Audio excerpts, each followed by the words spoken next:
आज होणाऱ्या संयुक्त समाजवादी संमेलनामध्ये शिक्षक भारतीचे कपिल पाटील आपली जी पुढची वाटचाल आहे त्याबद्दलची भूमिका आहे ते स्पष्ट करणार आहेत। कपिल पाटील आज नव्या पक्षाची स्थापना करणार आहेत। इंडिया आघाडीसोबतच आपण राहणार असल्याचं कपिल पाटील यांनी यावेळेला स्पष्ट केलं आहे। अधिकचे अपडेट जाणून घेऊ। वेदांत नेब आपल्या सोबत आहे। वेदांत, काय नेमकी राजकीय भूमिका कपिल पाटील यांच्याकडून मांडली जाण्याची शक्यता आहे? दीपक, आज ज्या प्रकारे संयुक्त समाजवादी संमेलन होणार आहे, ज्यामध्ये शिक्षक आमदार कपिल पाटील त्यासोबतच उद्धव ठाकरे हे उपस्थित राहणार आहेत। आपल्याला माहिती आहे, कपिल पाटील हे जेडीयूचे महासचिव म्हणून काम करत होते, मात्र नितीश कुमार हे एनडीए मध्ये गेल्यानंतर आपण इंडिया आघाडी सोबत आहोत अशी भूमिका कपिल पाटील यांनी काही दिवसांपूर्वी एबीपी माझाशी बोलताना स्पष्ट केली होती।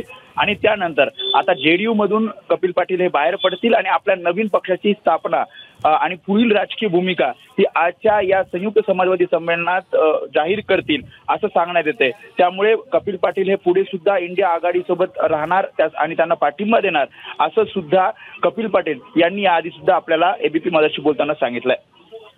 वेदांत, धन्यवाद दिलेल्या सविस्तर माहितीबद्दल। एबीपी माझा, उघडा डोळे बघा नीट।